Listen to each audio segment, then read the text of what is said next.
Okay. Hello, everybody. Welcome. My name is Vladimir Carrasco. I'm the Deputy Director of External Affairs at IRLA, and I'm one of the PBG organizers for the Immigrants RLA campaign. We are here today to talk a little bit about this new decision and spending plan on the American Rescue Plan. Please introduce yourself, your name, your organization in the chat, please, so we can all get to know each other, and we'll get started. Let me start sharing my screen. There we go. Okay, welcome. So yeah, please introduce yourselves in the chat. Welcome, welcome. Happy that you are here. Welcome, Christopher, Al, Deborah. Appreciate y'all. Hello, Chad. Welcome, welcome. Yes, so for today, the goal of our gathering for today is to go a little bit more in depth into the American Rescue Plan, which was just officially voted on by the Board of Supervisors of LA County.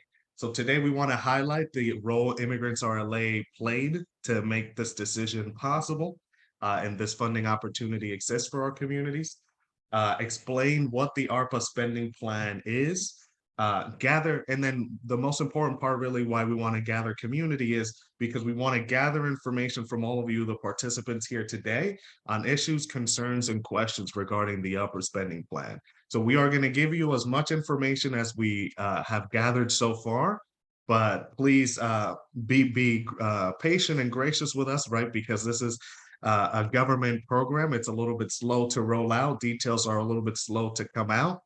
So we are going to present to you all the most information we have now, and we're hoping that this is the first in a series of webinars explaining the ARPA program to our communities.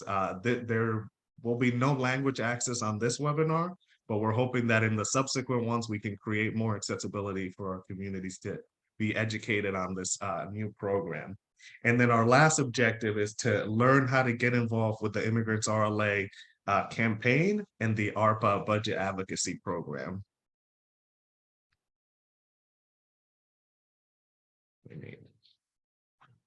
Yes. So yeah, again, please try to think of questions as we're going along, but remember that we will try our best to answer them.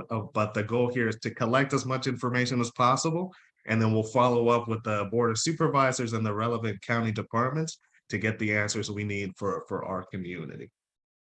So a little bit about the Immigrants RLA campaign before we begin. Formed from the Integration Task Force, which is a coalition of community-based organizations throughout the state. The Immigrants RLA campaign is focused on ensuring that our communities get what we need to recover from this COVID-19 pandemic. We are led by a steering committee of 6 organizations: CARE LA, CHIRLA, COFEM, Inclusive Action, the Filipino Worker Center, and the Trans-Latina Coalition.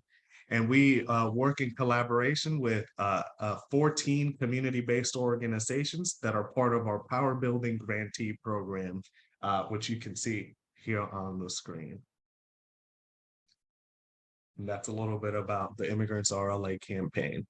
Now, how did we get here? What kind of work did it take for us to get to this decision and to win this major victory for our communities? Well, the Immigrants RLA campaign has been working to create and empower the immigrant rights movement in LA for about almost 2 years now. In the beginning of 2021, IRLA sent action letters with over 85 signatories, organizations, and leaders in our community to the CEO and BOS to highlight the demands and needs for inclusive recovery for our communities. We began with a broad approach of both working directly with the Board of Supervisors internally and also organizing our community externally. We gained the endorsement of ethnic media outlets like La Opinión and coverage of our actions to make sure that our communities are getting educated on what's going on. We've hosted Twitter storms on National Immigration Day. And in September, we secured the inclusion of immigrants in RD's equity formula. Uh, Throughout this campaign, we've also attempted to increase the capacity of community-based organizations that are advocating for immigrants. And we've done that through the provision of trainings and organizing and advocacy throughout this campaign. And then in 2022, we were able to continue this campaign and bring on officially the 14 community-based organizations that we call the Power Building Grantees. They received $400,000 and training throughout the campaign to ensure that they're able to engage and increase their capacity. We've held actions throughout the year, throughout this 2-year campaign period, to ensure that we highlight the most directly impacted community members. So we've provided space for speakers from Afghan, African, Latin, Muslim, Thai, and trans communities to ensure that the diversity of our communities are highlighted and that the humanity of our people always comes through.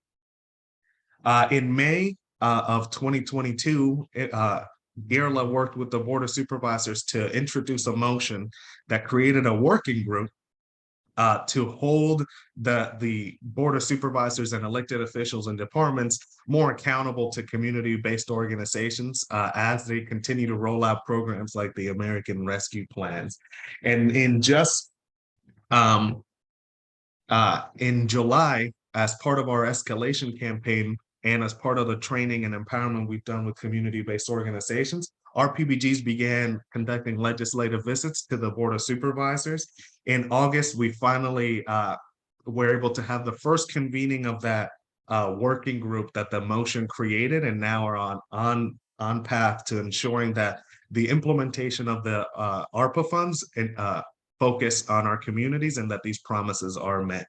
Some of the other actions that we've held have been focused on humanizing our campaign, ensuring that the data and the demands that we're putting forward have a face to them, that folks, the elected officials deciding on these funds and these decisions and programs know that these are community members that are getting impacted. So in July, our a team of our PBGs, small delegations, did drop-in visits to the Board of Supervisors and delivered to them symbolic and cultural items that enabled them to see the diversity of our community. One of those items was a miniature statue of the Lady of Guadalupe, a cultural icon in Mexico.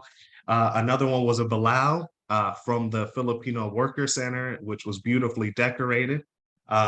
But the goal of this was to, again, humanize our campaign. And at the same time, we empowered our community members to kind of advocate with staffers who were present and received these items about the demands of the campaign and the ways that COVID has impacted our communities and how the county can help to help them recover. As part of our escalation campaign, right when we were nearing the final vote from the Board of Supervisors on the ARPA funds, we hosted a While You Were Out rally, one of our largest actions yet. We brought out community members from all over LA County. Nearly 200 folks came out, and this was after the Board of Supervisors had a recess for 2 weeks, and we showed up to tell them that while they were on vacation holding off their decision on ARPA, our community members were still facing eviction, facing COVID, and losing their jobs during this pandemic. So one of the most important and most powerful parts was that community members were able to write personalized messages, and as you can see here, put them all on this large poster boards that we delivered directly to both the county CEO and the Board of Supervisors to, again, humanize our campaign, show that they're folks that we're fighting for are real human beings, real impact happens behind these programs. And on September 13th was when we finally got the final decision on the ARPA funds, awarding nearly $30 million for immigrant-focused programs. But before we delve into the ARPA, I want to, yeah, let's celebrate a little bit. That is a big win.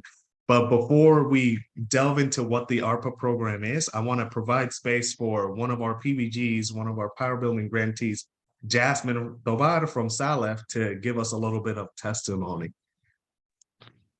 Good afternoon, everyone. Buenos días, buenas tardes. Thank you so much for this space.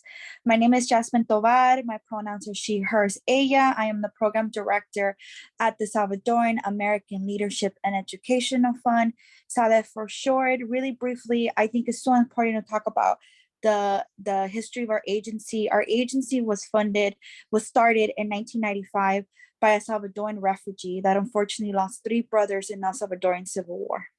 Our early beginnings has been always focused on Salvadorans, Central Americans, refugees, and all communities of colors that are impacted by very similar systems. Being part of this amazing coalition has been such a great experience for us. We're really small, but we're very mighty, I would say. There's only 6 of us at Salef, but we do as much as we can. One of the challenges that we noticed in the pandemic is just our immigrant communities not being able to access basic food. We were, for folks who have status, they were able to focus on getting a little bit of support with the stimulus and different things. For our immigrant refugee communities, food access was very challenging. So from the very first months of the pandemic, Salef was doing food distributions. We had to reimagine our services.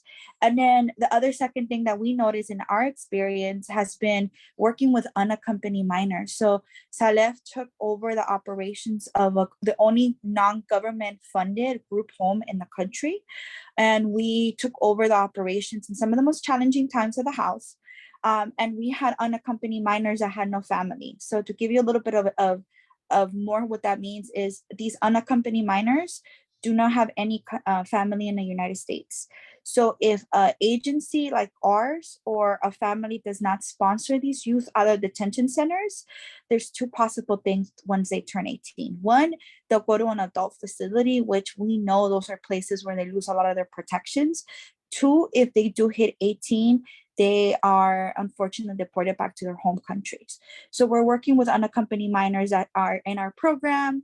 Once they're age out at 19, we had to kind of figure out what they can do.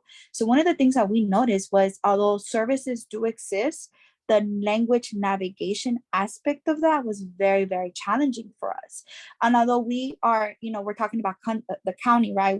For most of us here are in SPA 4. So for us, the SPA 4, there are Spanish speaking navigators. But when I'm talking about youth who need services in SPA 6 and other SPAs, there's not Spanish speaking, there's no Tagalog, there's no other languages that our city, our county has such a diverse range of immigrant communities. So for these youth, it was very hard to even engage these, these services that do exist in many ways, but are they culturally sensitive, culturally, relevant to the communities?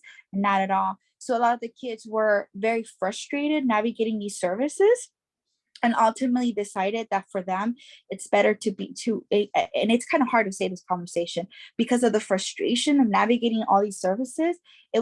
Many of them chose to just stay unhoused and sleep in their cars, then trying to continue navigating processes they don't understand. Some of those youth were also indigenous youth who Spanish was not even their first language. So with that, it's very important to elevate and uplift one of the points of having the promotora model, of having the language appropriate, folks to navigate these systems. And this coalition shows that the immigrant community is so diverse in culture and language and gender expression and everything. So we have to include all of those folks. We're very happy that part of the $50 million were redirected to all these immigrant communities that are still in many ways not supported through the pandemic. I know that we have a lot more to do. I know that it was, I believe, said 30 million out of the 50 million, but this is why we're going to continue building coalition, building community, supporting each other. And we have a long road ahead of us, but we're doing this together. So thank you everyone for allowing me to share our story. And I'm going to take it back to Vlad. Thank you. Thank you so much, Jasmine. Yeah, so that's exactly what we want to highlight, right? That it's when our communities come out and we work together and collaborate and provide for each other that we can win big. So I appreciate Salif, who, despite their limited capacity, has always been showing up, has always been fighting and standing up for our communities. And because of them, right, we were able to win this brand new program for service navigators that's so deeply needed. Now, to talk a little bit about what is ARPA, I'm going to pass it to Asma, who is our campaign coordinator for the Immigrants RLA campaign. And let me begin sharing. Thank you so much, Vlad. I am Asma Ahmed. I'm the campaign coordinator for Immigrants RLA. And before we jump into the latest spending plan and all the details about the programs and services, we wanted to just take a step back and make sure that we explain what exactly the American Rescue Plan is and why it's so significant. So basically, it's in March of 2021, the federal administration wanted to help local jurisdictions respond to the pandemic, and they did so through this historic piece of legislation. It was $1.9 trillion, and they signed it into law in March of 2021. Right at the height of the pandemic, and it is funding for state and local governments to help them, equitably recover and help their communities, in every way, economically, socially, health-wise, from the impacts of COVID-19. And what's significant about this funding also is that there is so much flexibility in how state and local governments can use it to help their communities. So as long as it's, helping them in some way from one of the impacts of COVID-19, local governments have a lot of leeway to do what they want with the funding and spend it how they see fit. And LA County has received a historic amount, $1.9 billion. And they received it in 2 installments. So one installment of $975 million was allocated last year in July of 2021. And the second installment, the remaining $975 million, was allocated this September. And so that's why this is something, ARPA is something that we have been advocating for almost 2 years. It's an unprecedented amount of funding for the country and for our county, for our state, and it's an opportunity that we may not see again, this much funding with this much flexibility. And so we really saw it as an opportunity to help those communities who don't always get access to these kinds of funds and programs and resources. And yeah, that's the background on ARPA. And now I think we'll jump into more about this spending plan that was just revealed in September. So back to you, Vlad and Esther. Yeah, thanks so much, Asma, for the context. So you've heard the story. Jasmine provided an incredible context of what's happening on the ground. And so I want to explain a little bit about how we took what's happening on the ground and transformed it into policy and budget demands that we were consistently taking to LA County leadership. So well, first of all, my name is Estefania, she, hers, policy associate with Inclusive Action, and then also a member of the policy subcommittee for Immigrants RLA. And so to give you a bit of context of how we developed these demands and kind of the things that we won, I want to take you back to December, where we thought about, how is it that we capture community members' stories and use that to inform our policy and budget priorities.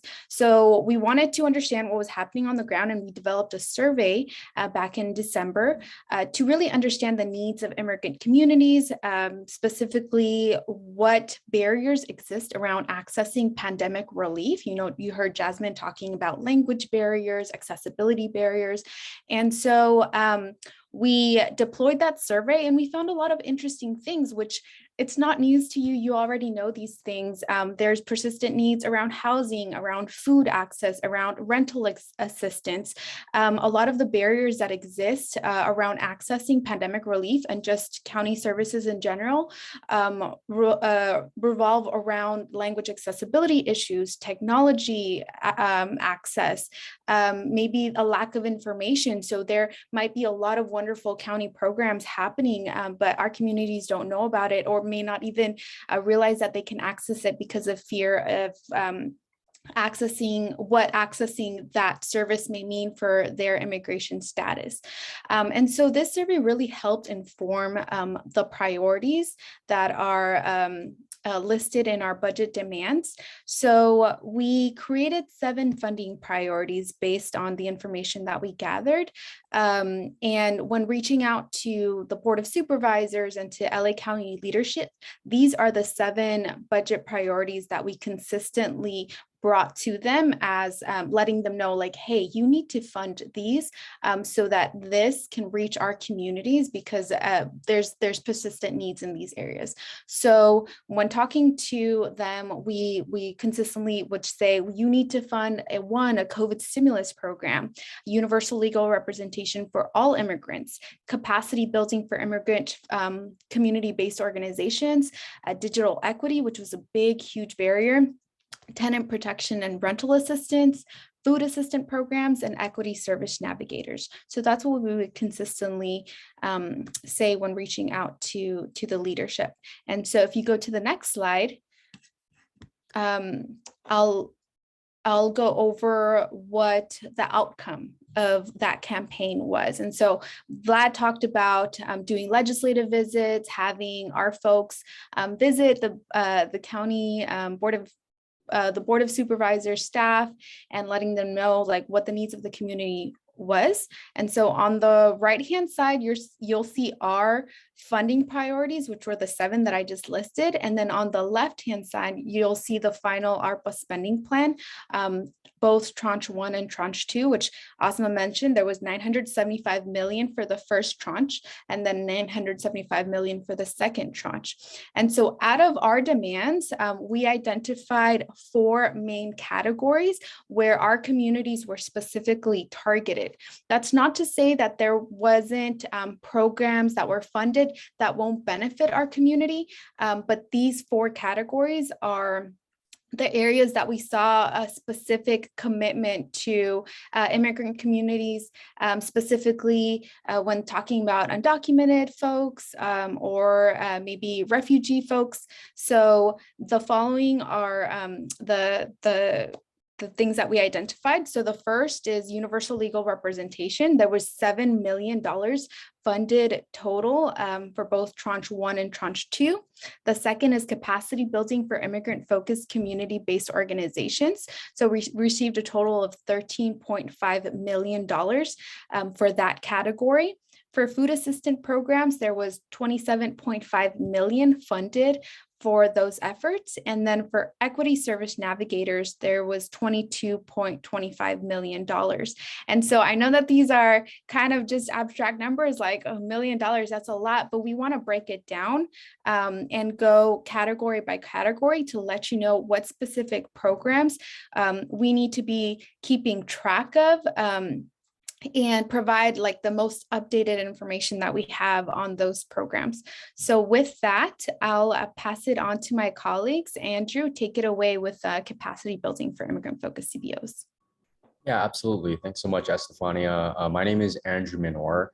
I am the Policy and Civic Engagement Associate with the Thai Community Development Center, and our organization is a proud Power Building grantee with the Immigrants Are Los Angeles campaign. And we're super grateful for the opportunity to be a part of the policy team and help present in today's webinar.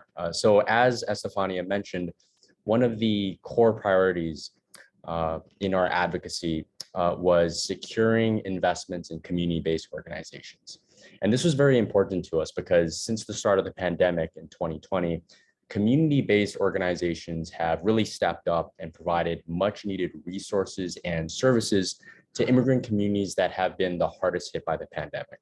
And while the need to invest in critical resources such as cash aid, food assistance, tenant protections, legal services are as urgent as ever, IRLA strongly believed that there was an equally compelling need for the county to invest in the CBOs that are rooted in the communities they serve and have the cultural and linguistic capabilities to deliver critical programs and services to immigrants across our entire county. And therefore, since last year, we've been advocating fiercely for the county to give CBOs the support they need to sustain their vital work through greater investments, as well as continued partnership and collaboration.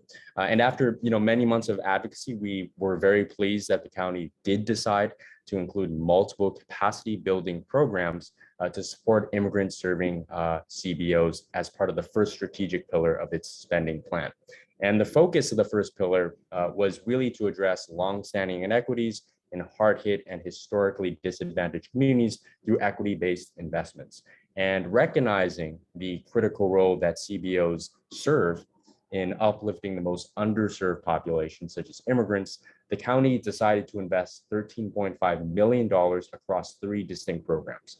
So the first program is grants to community-based organizations focused on financial well-being and wealth building in low-income and immigrant communities. The second program is capacity building for immigrant-focused community-based organizations. And then the third program is street vending collaborative for health, safety, and economic mobility. And I can dive into each of these one by one. So Vlad, if we could go to the next slide.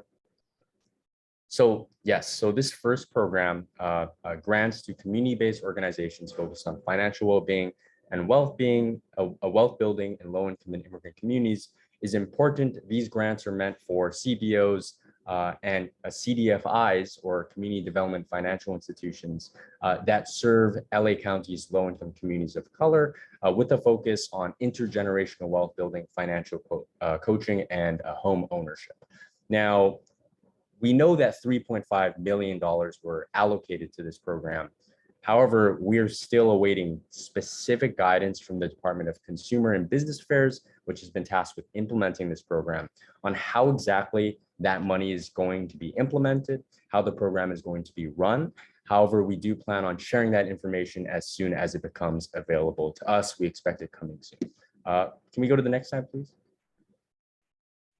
Now, the other important program that I wanted to touch on is capacity building for immigrant-focused community-based organizations. So this is a program that provides grants to immigrant-focused community-based organizations to grow post-pandemic programmatic, fiscal, and fundraising capacity. So it's a very, very broad grant program. And in tranche 1, right, or the first installment of funding that was made for this program, $2 million were allocated. And the program actually opened up.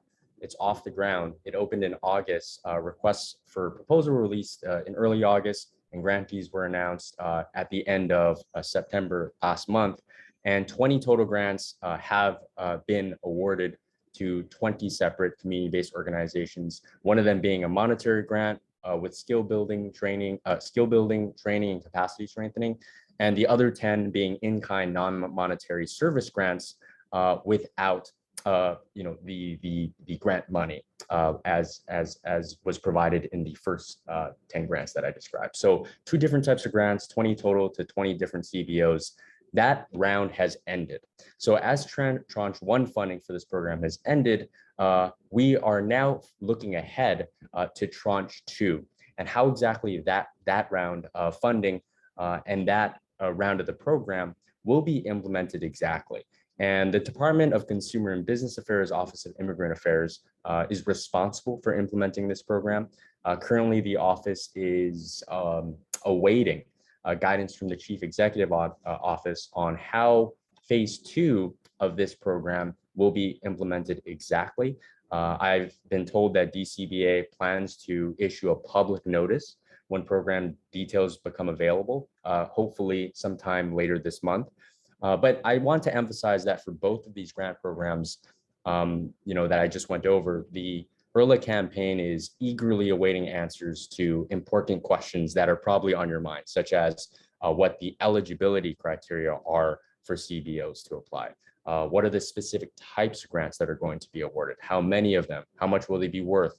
What is the duration of the grant period? What are eligible uses? As well as what is the grant application timeline? When is it going to open? When are proposals due? And where is public information going to live? So this is an important set of questions that we are awaiting answers to from DCBA, but we will definitely do our best to share that out as it becomes available. And that completes my summary of these 2 capacity building programs. We have one more that Estefania is going to cover, but thank you so much for your time. Thanks so much, Andrew. I see Deborah's question here. What are equity service navigators? I'll cover that in the later on in the presentation. For right now, I want to focus on the third program that we identified as specifically targeting immigrant communities, and that's the Street Vending Collaborative for Health, Safety, and Economic Mobility. So tranche 1, there was 3.5 million allocated for that program. For tranche 2, there was 1.5 million allocated. And what this is a partnership with the county. Community-based organizations, including Inclusive Action, are partnering with the county to create a street vending ordinance for jurisdictions that are not in cities.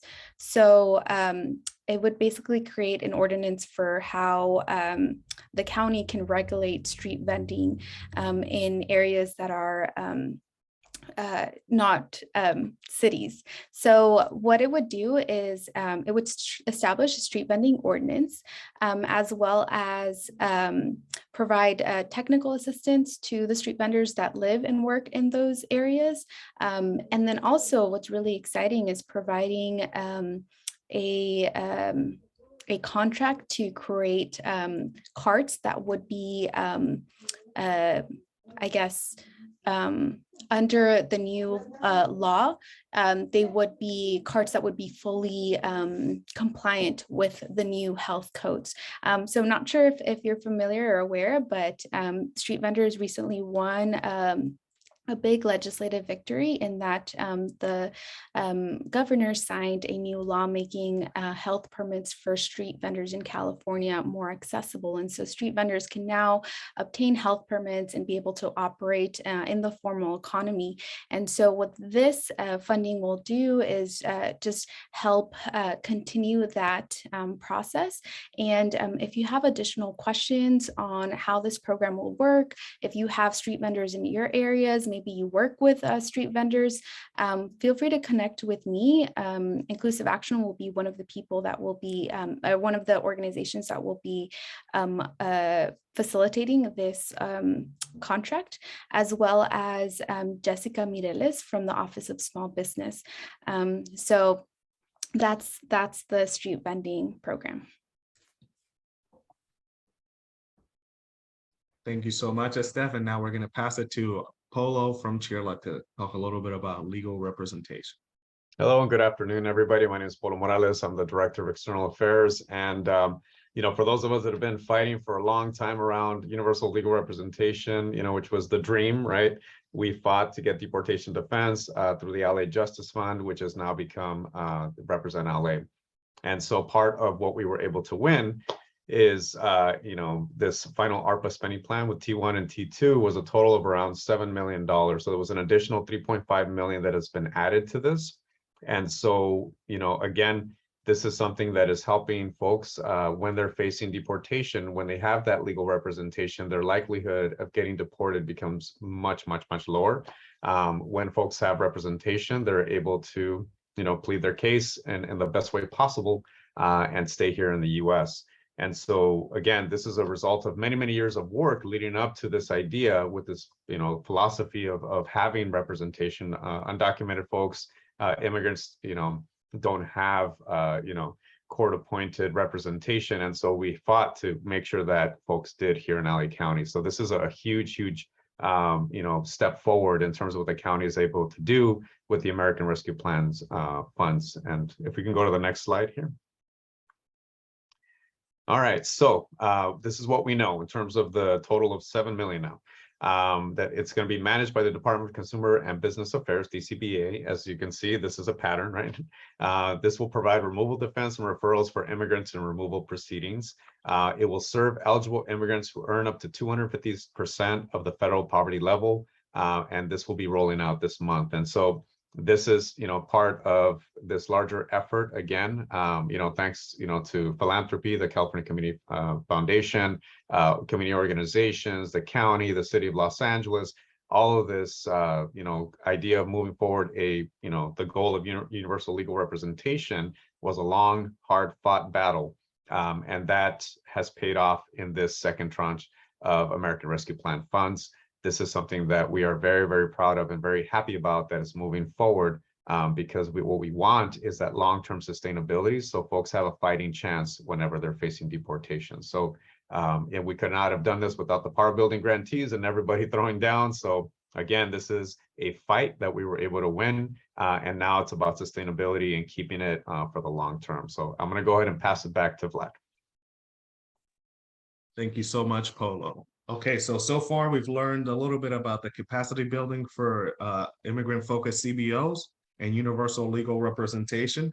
And then now next up, before we continue talking about food assistance and service navigators, we're going to take a short 3-minute break.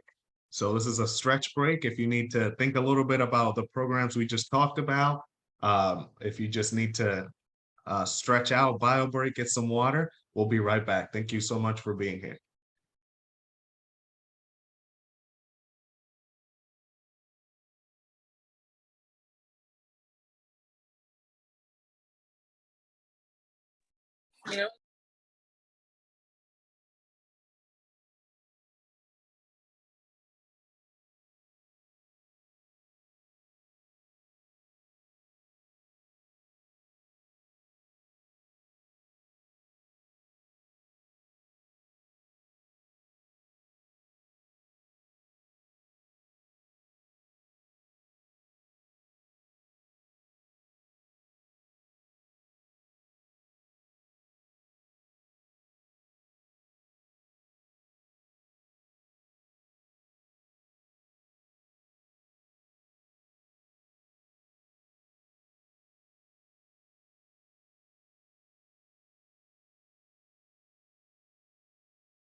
All righty, please make your way back. Oops.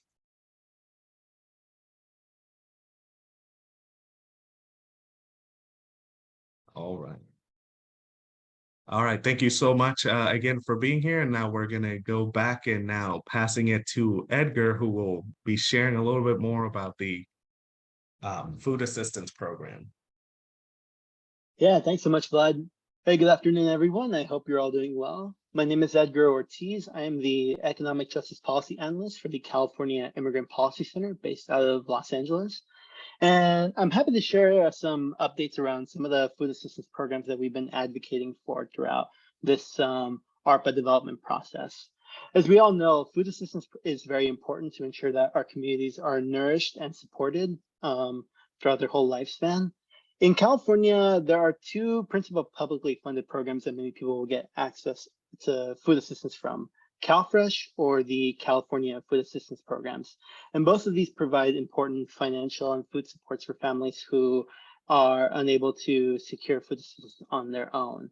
Unfortunately, the problem is many of these publicly funded programs are inaccessible for many immigrant communities, both individuals who are documented as well as those who are undocumented in many instances. And this also includes programs that were created specifically as a response to the COVID-19 pandemic, such as the pandemic EBT programs. And the continued inaccessibility of these programs creates a lot of problems where families who were severely impacted by the pandemic, as we saw, had to spend a lot of their savings so as to not fall behind on their debt payments, sometimes having to make the choice on whether to pay the housing bill or to be able to keep food on the tables for their families. This is not a choice that any family in California should have to make. And so this is why this is one of the most urgent priorities that we were moving on as a coalition. Also, we know from research that when food assistance is inaccessible, it's immigrant families who suffer the most. Research shows that children in immigrant families are 3 to 4 times more likely to struggle to meet their basic needs when food assistance programs are unavailable. And so that really helped drive a lot of the urgency behind this demand. And I'm excited to share a little bit about 2 programs that we were able to get successful funding on, both in tranche 1 and tranche 2. If you could go to the next slide for me, Vlad, I can talk a little bit about the first one. Thank you. So the first program is a community food assistance resource grant. And this is funding that's provided by the county for CBOs to be able to provide culturally relevant food and service programs like baby formula and essential supplies like diapers for families who are unable to access or fully utilize food assistance programs. And under the definition that the county is using, this does include immigrant communities. So this is something that we're really excited for our partners to be able to make full use of. This program is going to be managed by the Chief Sustainability Office.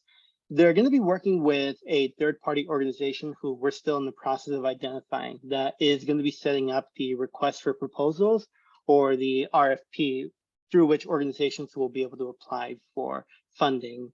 Under tranche 2, this program received an additional $6 million in funding. So now combining both the tranches, we have a total of $12.5 million that are accessible through this program. And this is expected to roll out sometime in early 2023. Once we know more information about the specific mechanics of the program, we'll make sure to update allies accordingly. If you can go to the next slide. Thanks so much. And the second program that we were able to get funding for was the grocery voucher program. And this is actually a public-private partnership that the county is working with 40 community-based organizations on. And this will help to provide grocery gift cards, either physical or digital, for families who are unable to access food assistance programs that are funded through either the state or the county. This program received $5 million under tranche 2, which brings us up to a total of $15 million in overall funding. It's going to be managed by the Department of Public Health, and it's going to be rolling out sometime this December. From what we've been hearing from the county, their estimates are that this will have a positive impact for approximately 10,000 households across LA County, which is really, really important. And we'll be advocating to make sure that this is something that isn't just a one-time funding item, but that we can continuously fund programs like these that support immigrant families across all of LA County. And with that, I'll pass it over and back to you, Vlad. Next up is Estefania, and she's going to tell us a little bit more about this Equity Service Navigator program. Yeah, definitely. I think somebody asked a question about what is an equity service navigator, and I do want to give credit to somebody who's on the call, Jackie Guerrero. She previously known as Advancement Project, now known as Catalyst California. So her team really helped us develop this budget ask. And the rationale behind it is really that we as community-based organizations that serve immigrants, we need additional funding to be able to continue providing the crucial services that we provide. And so Equity Service Navigator is really a person, an organization that's helping folks on the ground navigate all of the different resources that are available at the county level, and recognizing that there's often a disconnect between the great services that are provided, and then the actual I guess the people that need those services actually being able to obtain those services. And so community-based organizations are the important connector in these two pieces, and asking for additional funding for immigrant-based or immigrant-serving community-based organizations to continue doing the great work that they're doing. And I know Andrew touched on it a little bit. But for the final ARPA spending plan, there were two specific programs that were listed under this category that we're really excited about. The first one is community-based outreach, and then the second one is a community navigator program. So if we go on to the next slide, I can just touch on what we know for the community-based outreach program.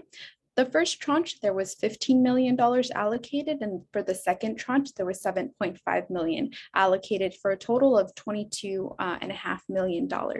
And so this category funds will be funding the programs that Jasmine actually called out, like the promotoras that are providing culturally relevant and linguistically accessible services and information to communities. And so we're trying to right now seek additional information from the Department of Public Health where this category we're thinking that it will live. But for right now, we know that it will provide additional support for those partnerships where members of the community are tasked with providing information on different county health programs and just different services to the community. And so please stay tuned as we seek additional information from the appropriate department there.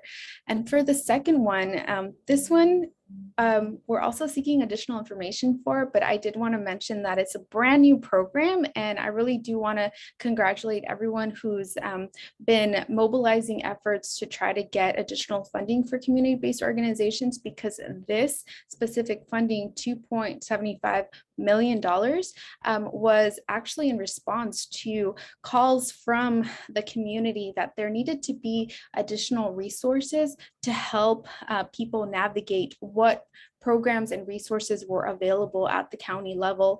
And so this funding will go towards community-based providers who offer in language culturally competent outreach. Something really exciting about this program too is that Immigrants RLA, we have a work group with the county where specifically with RD, it's the anti-discrimination race, excuse me, I'll get the acronym right, but RD led by Dr. Scorza, we've been invited to help provide feedback on the design of this program. So this is a brand new program, and we're really excited. We'll keep you all updated, but it's something that we definitely need to continue pushing county leadership for these types of programs for our communities. Anti-racism, diversity, and inclusion. Thank you so much. So we'll be working with them to help inform what the design of the program will be.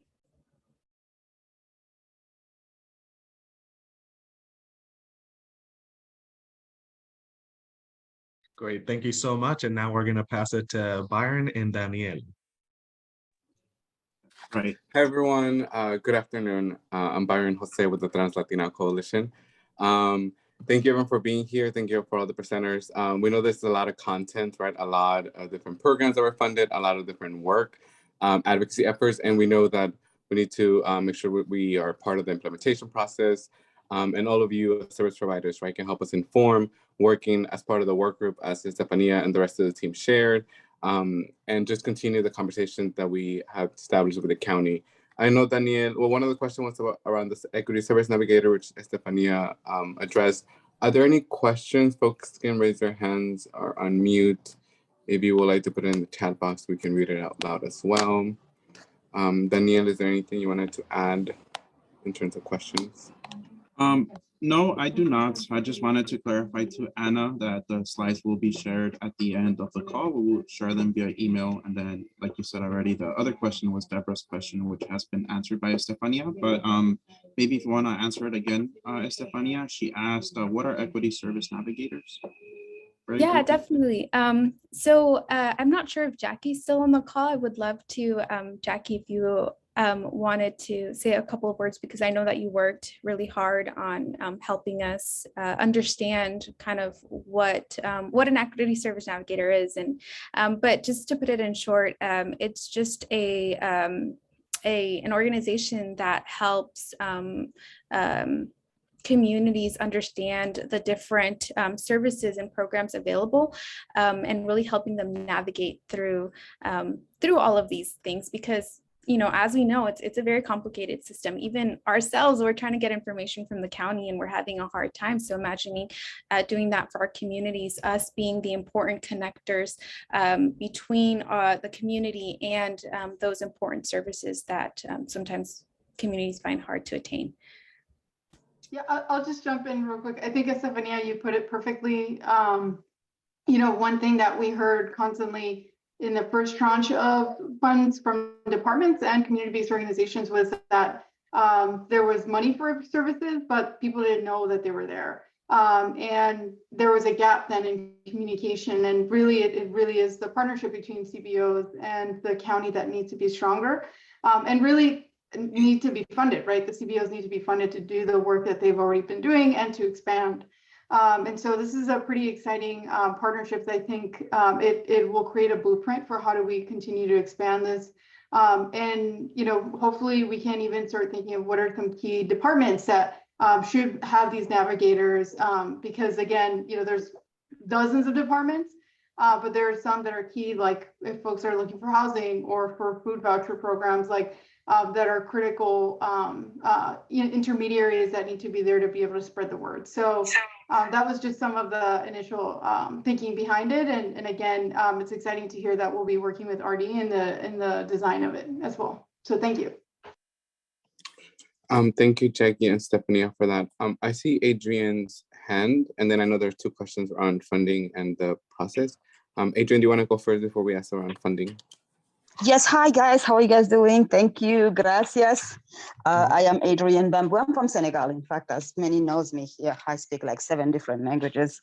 I'm a navigator in the African community, but I know I received the training from IRLA last time for the community navigators with Elizabeth. And I want to just put a precision on the navigators. The way that we work usually is definitely the middle person between the community and all organizations that we have.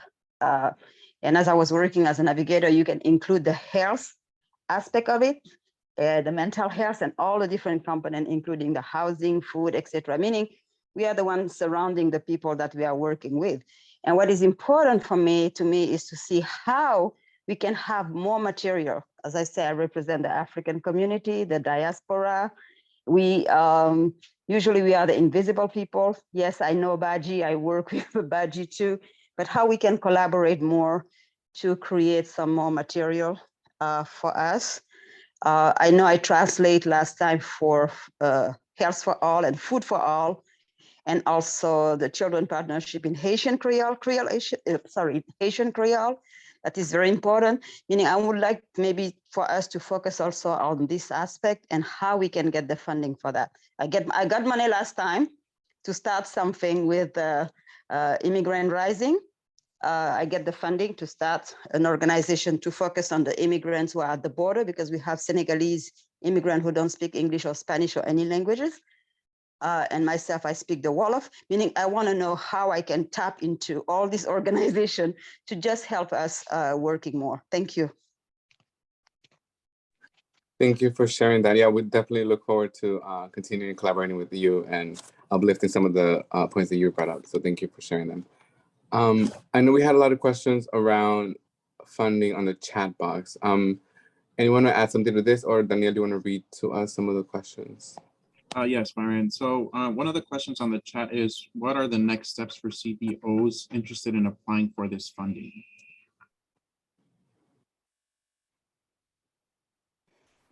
I'm happy to start, and then maybe other folks want to jump in, but it depends what programs, and because there's some that have been funded already, or there's some that there's been funding allocated, but the money has not been dispersed, or they're still in the program design phase. And so either we can connect offline or just continue keeping you all informed about the latest developments on all of these programs. I did see a question there about, are we only talking about tranche 1 or tranche 2?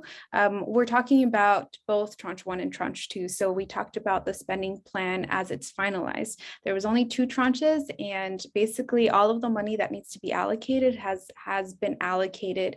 Has it been dispersed, and will it be reaching the communities? That's something that we're going to talk about, how to hold the county leaders accountable for that. But there's still a lot of unknowns, and so we'll be doing the task of information gathering from county leadership together in the coming months. And also, just to add to that, something to get ready if you haven't already done it, is to go through the process of becoming a vendor of LA County. And we've done a couple webinars. There's a Spanish one and an English one that we did together with DCBA, that helps organizations think about some of the things that they need to do to be ready and prepared to apply for the funding. So maybe we could circulate, I believe we have those recorded, and we could share them out again, or we could possibly, if there are folks that are interested, ask the county to do another one as well.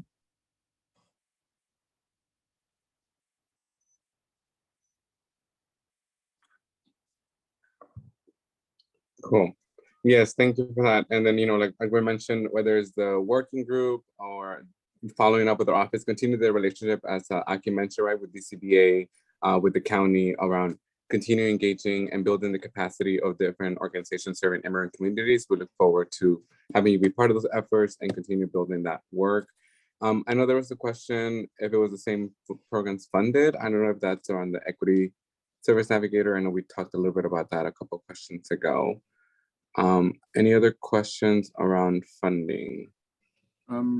So I think Melanie's question was directed more a little bit as to how much money was directed for immigrants in tranche 2. I believe that number is approximately $30 million, right? And then there's another question from Melanie Peña. Is there any information available about the successes and challenges of those funded under tranche 1?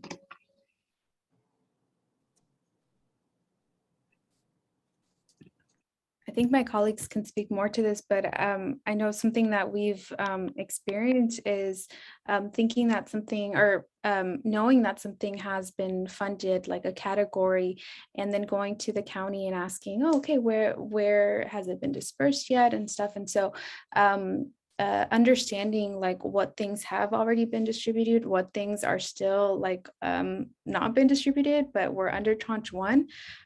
So those are the exact same questions that we have, and we need to continue doing due diligence to gather that information and provide it to you all. But I don't know if anybody else has anything additional to add.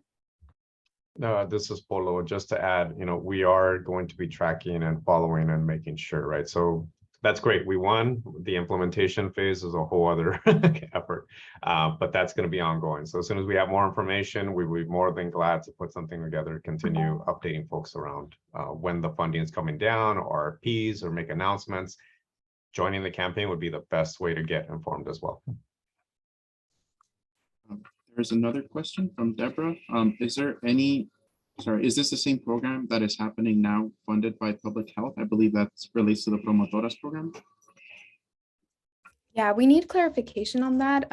The description says that this is support for community-based partnerships, promotores programs, community health workers, and community ambassador programs. So we really need to clarify if it's just specifically promotoras, or if there are other similar efforts. It sounds like it's similar efforts that are being funded as well.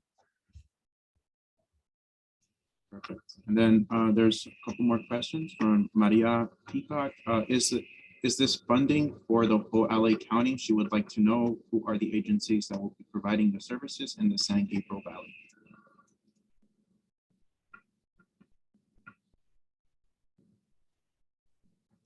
I think Edgar responded to that one. Thank you. Said the funding will be distributed across all LA County. We'll need to get back to you on specific agencies in the San Gabriel Valley. Yeah, been part of that implementation, as Paulo mentioned, right, is making sure that and as Aki mentioned, right, that there are already community-based organizations that could serve as the vendors of the subcontractors. So making sure that we're building that capacity, both the county, right, and we'll be doing that internally as part of this campaign. That's the reason how our PVGs, like Thai CDC, we're able to support with policy and all the other work of different campaigns of this campaign. Any other questions? Trainings for community navigators for IRLA. Is still doing the trainings for community navigators. Yeah, so that's something I would have to check in internally. Yeah, like right arm needs to check in with the left arm to see what we're doing. So I can get back to you on that. I'll reach out to our community education and to Elizabeth to see if there's any upcoming community navigator trainings. And to answer your question, Deborah, if you will be on the mailing list now for IRLA, we can try to add you if you can put your email on the chat, or you can visit immigrantsrla.com and subscribe to the newsletter. Thank you so much. Okay, so you can continue asking questions in the chat, but we're gonna go to our next section, which is our closing. It's gonna be led by Polo and Aki. Let me just start sharing and then y'all can take over. Okay, there we go.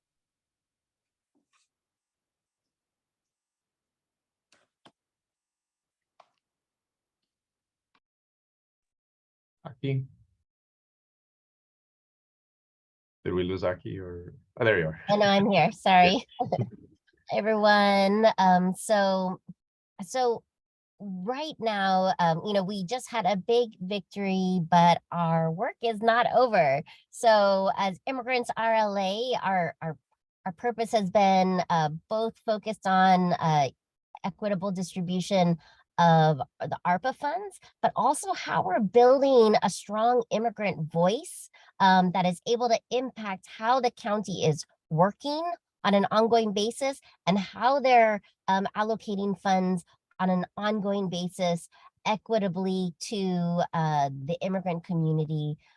So our current priorities now that we have won this is moving forward to looking at the implementation. As everyone said, even though there's money allocated to it, we need to make sure that it actually gets out in the way that is useful and effective to our communities, that is also building the capacity of all of our organizations at the same time, and building us as a voice and an institution's experts that the county is always coming to, right? So we have the LA County Work Group, which is an opportunity for us to do that kind of, really being at the table, getting our organizations, the diversity of our immigrant population to the table with different, county departments that are actually rolling out these funds. And it's really important, for us to be in the weeds, because we know it's so much in the details, right, of how these things happen, of creating accessibility or creating barriers to our community. And on an ongoing basis, looking at the LA County budget process. So there's, there's so much money that goes through the county that, that impacts so many different aspects of our community's lives, is that now it's not just the ARPA funds, but on an ongoing basis, we need to make sure and continue to advocate. We see what we can do when we get together and when we fight together and when we demand and lift up the real stories and the realities of our communities. We see what we can win, as we won with the ARPA funds.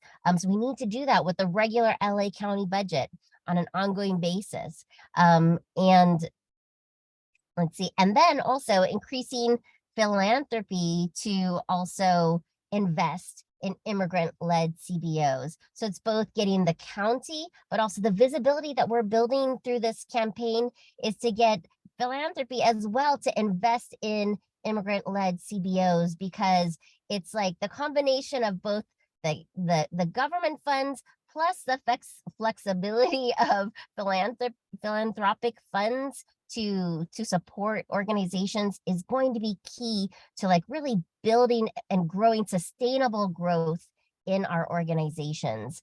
So not just for the delivery, but the core infrastructure that we were all building and that we need to continue to build to actually scale all of the work that we're doing. So those are our current priorities. We still have a lot of work to do. We know, like we heard the stories, you know, we all experience it every day, the need and in our communities, the inequities that still exist. And so, you know, we need to continue to build upon this victory and, you know, continue to fight around and continue to make sure that what we won is implemented in the way. And I think it's such an opportunity to actually change the way the county has been doing business forever, which has not been accessible to our communities. So the implementation of these funds with us at the table at a working group can really have huge impact, not only on how ARPA programs are done, but how the county actually serves and our communities and how they actually interact and get resources through our organizations as well. Polo? Yeah, I just want to say a big shout out to the Latino Community Foundation, to the California Community Foundation for helping us embark on this campaign. And the Weingart Foundation also. The Weingart Foundation, yes. Eternally grateful. And to you all, you know, whenever you fill out a survey, right? And, you know, folks will provide some information about programs or implementation or a language, whatever the case may be. All this information helps to provide us with some more, you know, power to be able to bring to the table to say, we know what we're talking about. Every time you signed on to a letter, or you provided a public comment, or you participated in any one of our public actions, or participated in a meeting, this is how we got here, right? It's not an accident that the county has invested so much in our immigrant communities. We need to be representative of the diversity that exists in LA County. Every single immigrant community should have a voice in the way that the budgeting is going to be decided on with not just ARPA, the American Rescue Plan funds, but into the future, right? Folks pay into a system they don't benefit from, or they don't know how to benefit from, or can't access.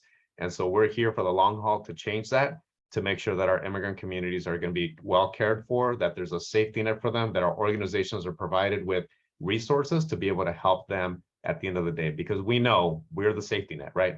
They come to us, we help them, but we can't if we don't have an infrastructure, support, resources, staffing, physical buildings, all of that entails. So I'm going to pass it back to Vlad, just you know, get off my soapbox here. Well, just to add one point though, just to say, like, in terms of what we've all accomplished together, I mean, the investment that the foundations had in our organizations of a little over $1 million resulted in like $30 million of investment in our communities, right? That wouldn't have been there, targeted and like really grounded in the exact experiences of our communities. So it's just like, you know, what we're able to do when we get together with investment, with infrastructure is so powerful. And everyone's participation, like Polo said, because we're stretching, like meeting those urgent needs every day, but then to really advocate, uplift, organize, mobilize,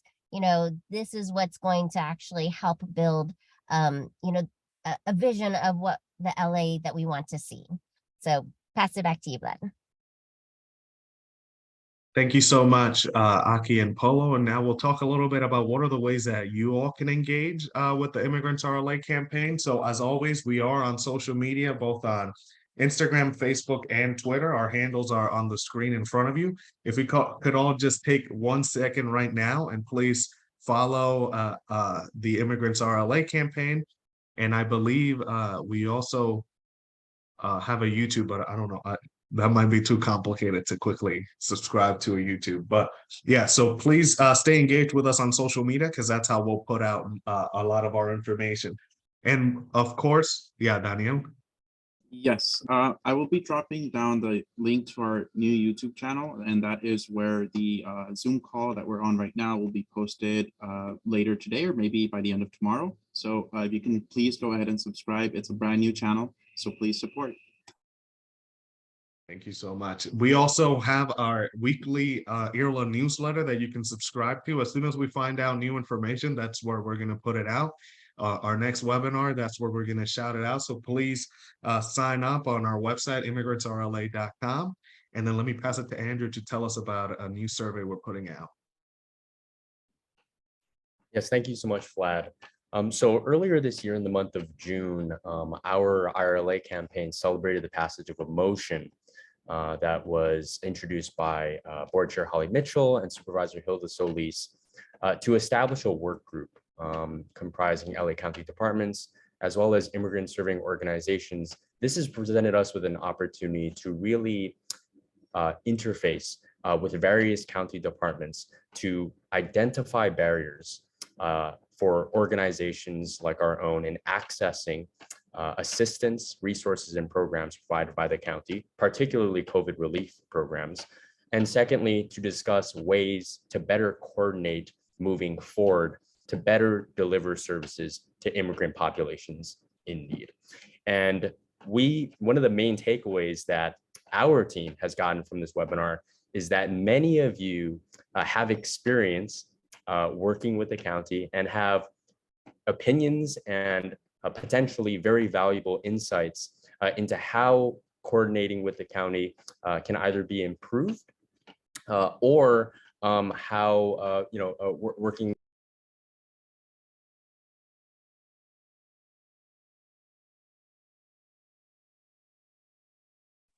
You lost Andrew. Let me see.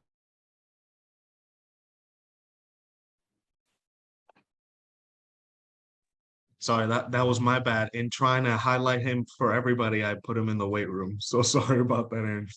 I was like, did I say something, Vlad, to upset you, or? No, yeah. Thanks so much for bringing me back in. I forgot where I was exactly, but basically, one of our main goals now is to meet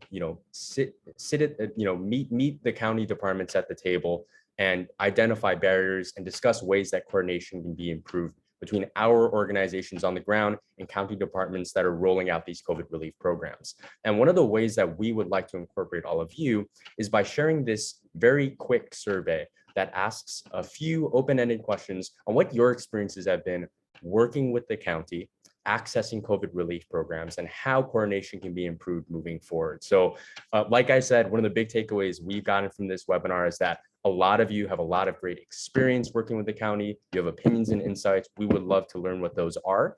And the survey is one of the easiest ways to do it.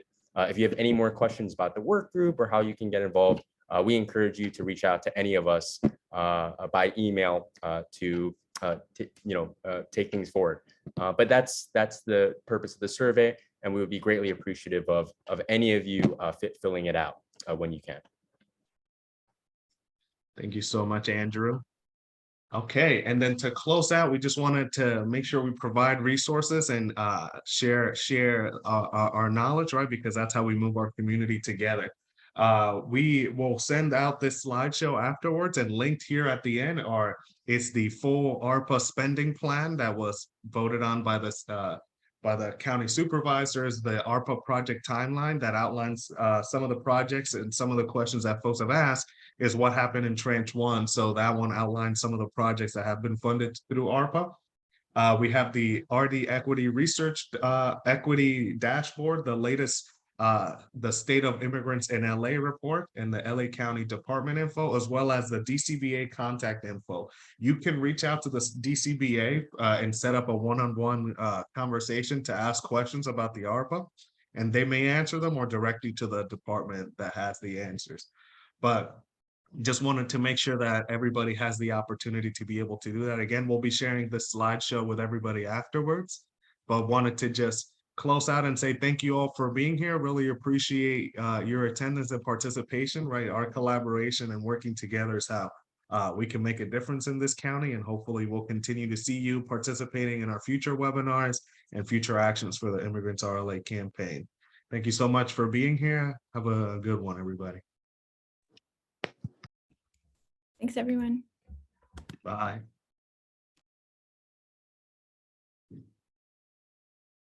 Oops.